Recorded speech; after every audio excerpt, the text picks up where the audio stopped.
ሰው ምን ይለኛል ማለት ዞሮ ሰው ማለት የፈለገውን ከማለት ወደ ኋላ አይልም።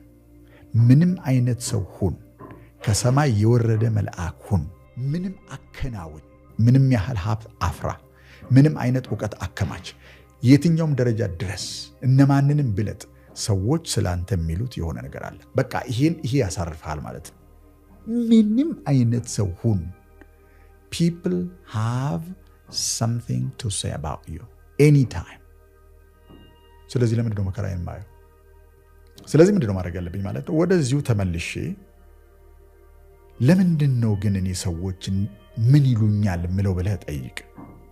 ለምን እንደሆነ ታውቃለህ? ሰዎች ምን ይሉኛል ብለህ የምትሰቃየው አንተ ራስህን የምትለው የሆነ ነገር ስላለ ነው።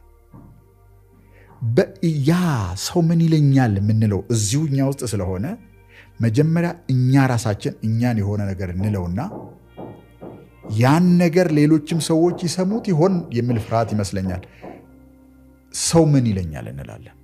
እኔ እኮ ብዬው ጨርሼዋለሁ ኦልሬዲ።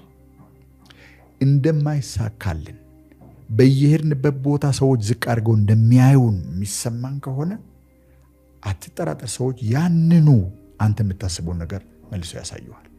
ያንተ የውጭው የመስተዋት ነጸብራቅ የሚመጣው ከውስጥ ነው። አንተ እዚህ የምትለውን ነው ዓለም የሚል። ስለዚህ መልፋት እናቆማለን ማለት ነው።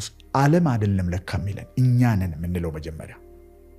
ያን ማስረጃ ነው በውጭ በኩል ሰዎች ሲሉን የምናገኘው። ስለዚህ ያ ከሆነ ወደ ራሳችን መመለስ አለብን። ግን ለምንድን ነው እኔ ራሴን እንደዛ ያልኩት ልትል ይሆናል። ይሄ በጣም ወሳኙ ከሰልፍ ኮንፊደንስ ጋር የሚገናኘው ስለሆነ በደንብ አድርጋ አዳምጠኝ። እዚህ ጋር እንደዛ የምንልበት ብቸኛው ምክንያት ምናልባት በእድሜ ጨቅላ በነበርንበት ጊዜ፣ ሂፕኖቲክ በነበርንበት ጊዜ፣ በሰመመን እድሜ ውስጥ እስከ 12 ዓመት ገደማ በነበርንበት ጊዜ የሆነ ሰው የሆነ ነገር ብሎናል።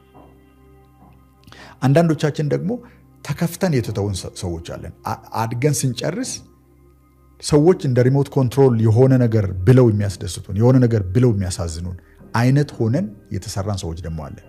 ከዚያ አድገን እድሜያችን ሲደርስ ወይ ሚስት እናገባለን፣ ባል እናገባለን፣ መኖር እንጀምራለን። ሰውየው ውስጣችን ያለውን ያነብና የሆነ ነገር ጣል ያደርጋል። እሱ እንደ ቀላል ካፉ ከአንደበቱ ያወጣው ንግግር እኛ ውስጥ ገብቶ ወይ ያስረናል ወይ ያሳብደናል። ያንን እኛ ውስጥ ያለውን ነገር ሰምቶ እንደሚል አድርጋችሁ ግን ቁጠሩ በዛ በኩል ያለው ሰው። ስለዚህ አሁን ሰውየው ጋር ሳይሆን ምን ይለኛል የምትሉት ሰው ጋር ሳይሆን ትልቁ ችግር ያለው እኔ ራሴን ምን እለዋለሁ የሚለው ጋር ነው ችግሩ ያለው። ይህን ማስተካከል ከፈለግን ወደ ሕፃንነታችን እንመለስና ምናልባት በልጅነታችን ከሆነ ያን ነገር የምናስታውሰው፣ ካደግንም በኋላ ከሆነ ካደግን በኋላ ያሉ ሰዎችን እናስታውስና ያስቀየሙን፣ ቅሬታ እንዲሰማን ያደረጉን፣ ያስከፉን ሰዎች ካሉ ቁጭ ብለን ምን እንዳሉን እና ምን እንደተሰማን ስሜቱን በሰውነታችን ውስጥ በደንብ አድርገን እናስተናግድ። ብዙ ጊዜ ሰዎች መጥፎ ስሜት ሲሰማቸው ወይ ሶሻል ሚዲያ ላይ ይወጣሉ፣ ወይ ቴሌቪዥን ይከፍታሉ፣ ወይ የሆነ መጽሐፍ ያነባሉ፣ ወይ የሆነ ነገር ያደርጋሉ፣ ወይ ምግብ ቤት ገብተው ምግብ ይሰራሉ፣ የሆነ ነገር ያደርጋሉ። እኔ ግን የምመክርህ ወይም የምመክርሽ ወንበር ላይ ወይም ተደላድለህ የምትቀመጥበት ቦታ ላይ ቁጭ በልና ሰውነትን በደንብ አረጋጋና አይንህን ዘግተህ ትኩረትን ለመሰብሰብ ማለት ነው። ያን ጊዜ የተባልከው ነገር የተባልክበትን ኢቨንት ያን ክስተት የምታስታውሰው ከሆነ ወደ አሁን ሰዓት አምጣውና ያን ቀን የተሰማ ስሜት ሰውነት ላይ በደንብ ፊል አድርገው።